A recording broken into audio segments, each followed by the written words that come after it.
Welcome back to the channel, everybody. Hopefully you guys are doing well. Thanks for joining in today. Today we are back on the Coxton sub in the town of Highbridge, and we are going to revamp the brickworks today. So you can see here I started with a massive amount of just different buildings I thought I might want to use, including the old ones.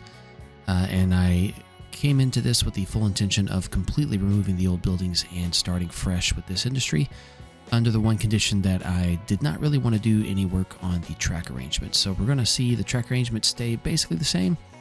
I did feel like I had a pretty functional concept with track arrangement, but the warehousing, the factory buildings and all that stuff, conveyors and everything, we're going to completely redo all that, and I think it's going to be a fantastic look when we're done. So stay tuned for that. But the brickworks here, we have a full service industry, you can say. We've got input tracks for aggregates such as your gravels, your sand, your clay, things like that. We've got an input track for coke.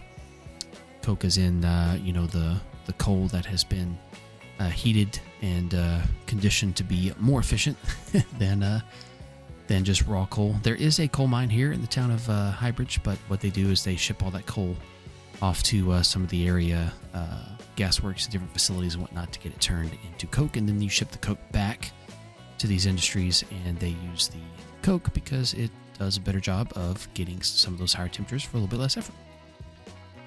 We're going to kind of rework a lot. So we've got on the left here currently 2 tracks just for kind of holding some coal hoppers. You can see the dump track for the coal because it's got the ground painted.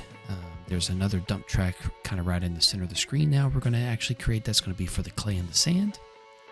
And then the area that was off to the left that looks like clay and sand, we're going to completely revamp that in a little bit and make that more about just unloading gravel and whatnot. So the kind of bricks that we're making are not just your typical home bricks, but also your prefab panels, or some people call them center blocks. But this, in how we're simulating this brick industry, it's going to make both types of bricks. So you'll ship in your aggregates via open hoppers. You've got coal, or coke rather, will come in on open hoppers. You've got your clay and your sand will come in on covered hoppers. All those are bottom dumpers. And then you've got your bricks can ship out either in box cars or flat cars. So I do believe that there are 6 tracks, I think, not counting the 2 storage tracks. Yeah, there's 6 tracks where you can interact with the industry. So right now we're working on one of those. This is going to be where we work on the dump for the clay or the silicates. So brick industries, they take in those silicates, those clays and sands. They heat them in what we call tunnel kilns. Used to be, they had the beehive kilns, the big round things. They would stack the bricks. Now they kind of run them on a conveyor through a tunnel kiln, and that's kind of more the modern approach. And so the nice thing about that is it means I don't have to go find a bunch of old brickwork buildings. I can kind of treat this like it's a relatively new industry. Our setting here is the early 70s, so we can have a bit of a mix of different types of buildings. I do think I'm going to keep for the most part, all of the concrete here in the industry. I might go back and change some of that a little bit later just to free up some of the track. But I do like this concept of the sunken track of the industry, just because there are a lot of forklifts running around to different places.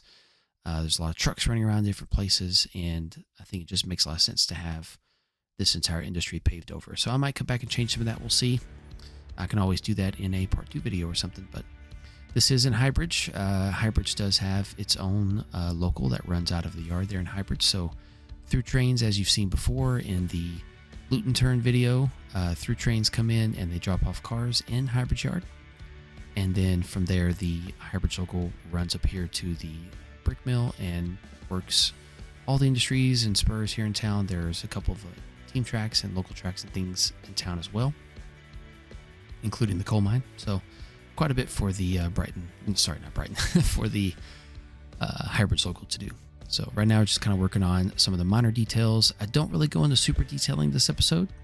It's mostly just kind of about roughing it in. So I do think it's appropriate to expect a part 2 at some point, but this part of the route has already been receiving quite a bit of polishing and updates. So we've been adding Turfex everywhere. I've been adding better roads, better neighborhoods. And even though I don't spend a lot of time looking at the town of Highbridge, the town of Highbridge looks tremendously better than some of the other towns along the route that haven't been polished up just yet. So here I'm working on kind of getting my clay set up like I want. I did find a couple of clay textures. They're not too bad, honestly. And then I took a quick jump over here to Johnsville to grab these conveyors that I needed. That was a grain terminal you saw over there for a second. Here in a minute, I will make another jump over there because I realized that I need those conveyor towers. But you're going to see me kind of experiment with a couple of different designs on how to run these conveyors everywhere. I do finally find one that I like, and then, we'll stick to it from there. And it's not necessarily a perfect representation of a modern conveyor system, but I think it communicates the idea and gets the job done. So this is the part where we're actually going to change over into making this an area for unloading gravel. So all that sand looking stuff on the right is going to actually change over to gravel here in a little bit, and I think the final product is going to look fantastic. I'm going to get rid of some of these fences, get rid of the grass blinds. We're going to be redoing some of that with Turfex or just bushes and things like that. Plus, there's really no need to have a bunch of grass blinds along a fence if the fence is just concrete and pavement. But we'll see. We'll see when we get there. That can be all for part 2 as we start doing some of the super detailing. I don't remember exactly. I'd have to look at the spreadsheet, but I do think that this industry has a car capacity of around 70 to 80 rail cars. Of course, you would probably technically never really fully load it up, but it does have a couple of tracks over here for storing aggregate hoppers as they're waiting to be unloaded, because your track here for unloading those aggregates is not quite long enough to support, more than probably 10 cars. And so if you have a train come in with 15 to 20 hoppers full of aggregates, well, you're going to have to unload it in sections. So that's what the tracks over there to the right are for. I will come back also to and do a little bit more work on the tracks in another episode. But for now, like I said, we're just mostly going to keep the tracks the way they are and do some of the super detailing later. So I'm not going to sit here and say that I am the most talented or proficient at super detailing. I do think I do a reasonable job, but I naturally have a conflict of interest because naturally I always make the effort to try and focus mostly on operations. And so it's pretty easy for me to kind of put scenery, or especially like the super detailing, it's easy for me to kind of shove that to the side just because it doesn't interest me as much. I definitely believe in its value, and I agree that its value is absolutely important. I just, at times I struggle with wrestling with all the effort it takes to get it done correctly. So I'm just going to be honest. And this is what I say here when I say we're going to do some experimentation with some designs. You'll see me change this up a bit, and that's okay. I do end up with something that I really like and think is very special. So the conveyor system is going to pull in any of the aggregates that we unload here. It also has the ability to kind of dump them and store them in that open area out there. But then also, they can be loaded into the system and then shipped into the mill to be actually used for formulating the bricks and whatnot before they hit the kiln. There are a lot of good conveyor assets out there, but some of them are, part of payware or packaged assets, and I try really hard not to use those, especially if I'm not sure if you can get them off the download station. Just because when I release this route, I don't want it to have, any major issues. So I'm going to try really hard to only use assets that I know for a fact you can get off the download station. But naturally, that means sometimes that the availability or detail is a bit low. So I do think that gravel area ended up looking tremendously better than it was before. And then I added a bit of sand over there just because it's the, clay, the silicate area. So thought about making that sandy, decided I didn't really want to do it. So kind of cut that out. And then now what we'll do is we will start kind of testing over the rest of the conveyors here, trying to get a design that we like. I will also make sure that the height above the track is good enough for rail cars. That one looks good, so I don't have to worry about it. But for the most part, this is kind of how the final structure is going to appear. I started to move these bricks and realized that was going to be a lot of work and decided not to do that anymore. Maybe I'll come back to that later, who knows.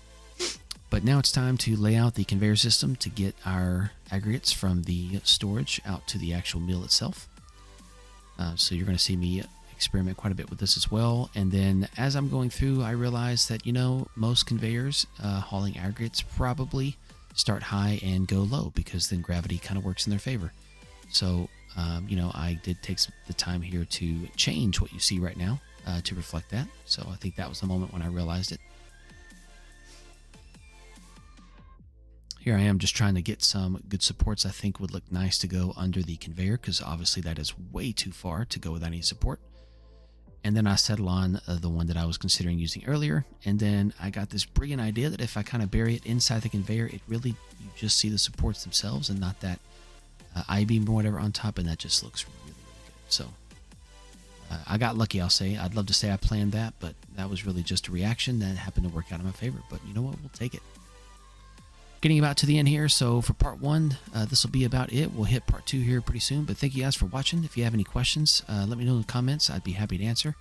But stay tuned for part 2 coming up here pretty soon. But it's always good to hang out and chat about the route, and I look forward to catching you guys next time. Thanks again, and we will see you later.